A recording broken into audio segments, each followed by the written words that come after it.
to know the impacts of being landlessness.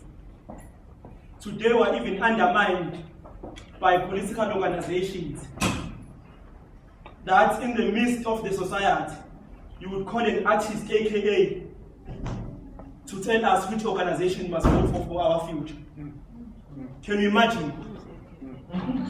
AKA, you're the baddest. You must tell me which organization I must vote for. That is the impact of landlessness. Because we are undermining the youth if you are going to, as an elder, call an artist in a meeting of the youth and say that artist must wear a t-shirt because you believe that the youth cannot differentiate between useless artists whom are entertainers and people who should drive for the revolution. You can't be told by I can't tell me about anything about the revolution. Because my brother was still captured by the system. Sometimes we drink and eat meat and enjoy ourselves as young people. That's why I can listen to AKA. But when I'm done with headache and I can't go back and say AKA must tell me which organization is going to shape my future. But because of landlessness, we've even lost an identity. We can be undermined by politicians. Call all sorts of unconscious artists. Bona, that woman. I'm not going to say anything about her conduct and men. But we are mobilized Bona to tell the youth on which organization you should vote for. Those are realities of being landlessness. But we're going to move forward to say, okay, on the question of to say the land, here we must not be distorted when we speak on the question of the land. When we speak on the question of the land, we are speaking it with a necessary agency, anger.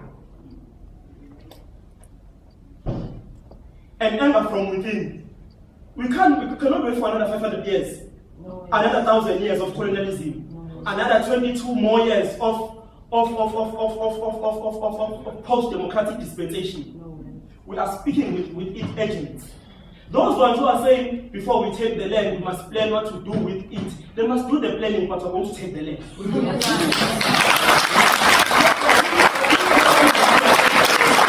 Are you patronized by this planning? Are you going to sustain agriculture? Are you going to sustain this land? We want our land. It's better if I'm hungry, but the land belongs to me. Because by the way, in South Africa, there is Zimbabwe. When you go to Mlas here, in the shacks, that's Zimbabwe. When you go by this section, that's Zimbabwe. People are staying in the shacks. You go on panels, then meet. When you take the land, if you take the land without any practical form, you are going to must put a proper plan so that you do not collapse our economy. This economy is not benefiting the downtrodden, the marginalized, and black people in our own African land. Even when in there are no changes for the shop tellers. So it's better if I'm a shop dweller, I'm hungry, the economy is collapsing, if I'm also collapsing, but I can own land. That's what we're talking about. Because when you own a land, you know land, we're speaking about the land and the effect on the youth. You know that there are young people here whom are amongst ourselves, who are not even proud to invite their friends to their own home because they are ashamed on how their home looks like. That's the reality. So while we're busy doing an academic planning there, theorizing in the library, allow us to go and do a practical work there.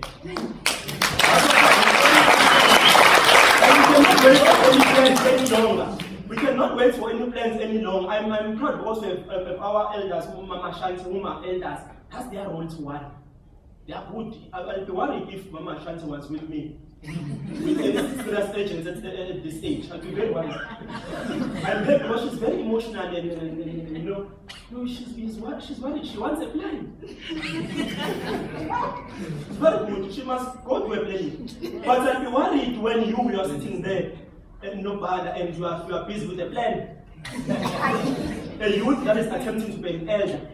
And an elder that is attempting to be youth is a very disabled individual, and it's a very rare disability, which must be condemned. So a plan, do a plan for whatever. But don't delay us. You can't wait for another 22 years. By the way, in 1994, there was a plan. It's not true. Yeah. Mama, in 1994, there was a plan. That plan was betrayed.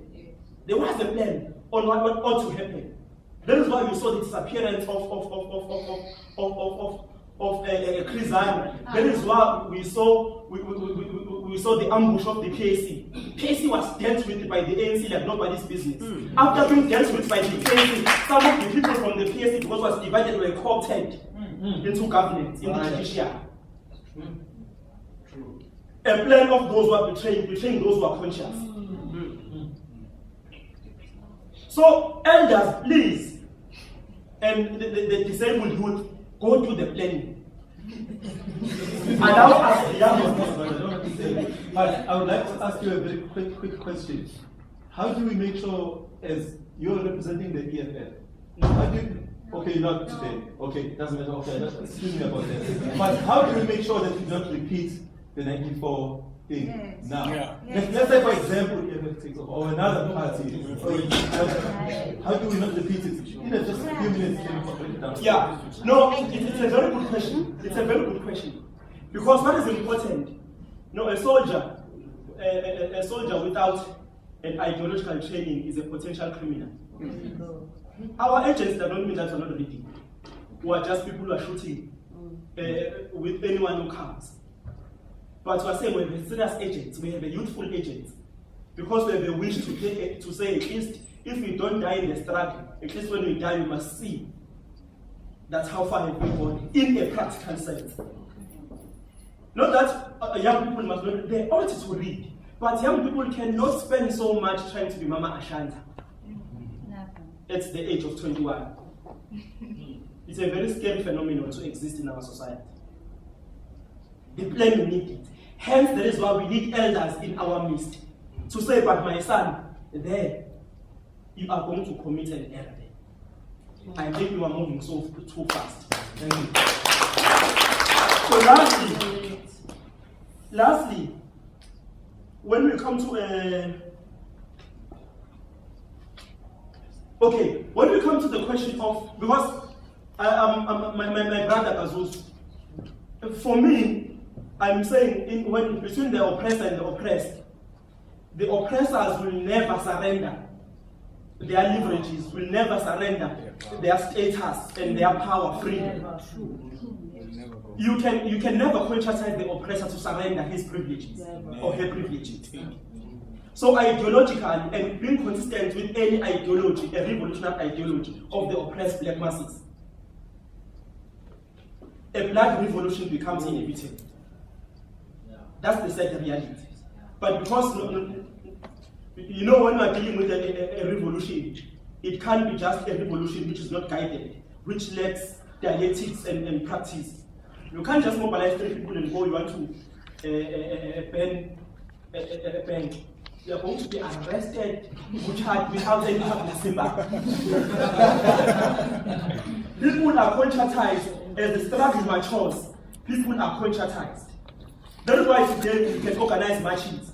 When you organize a march, it's in that march 2 people are going to be shot.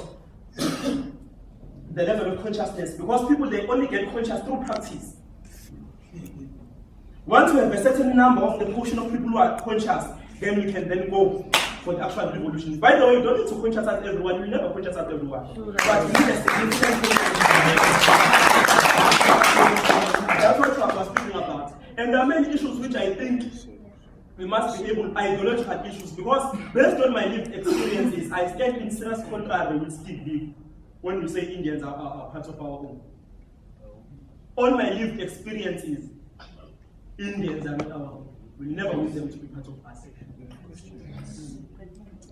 Yes, he was putting on his best conditions. It's the very same Steve Biko who said he writes what he likes.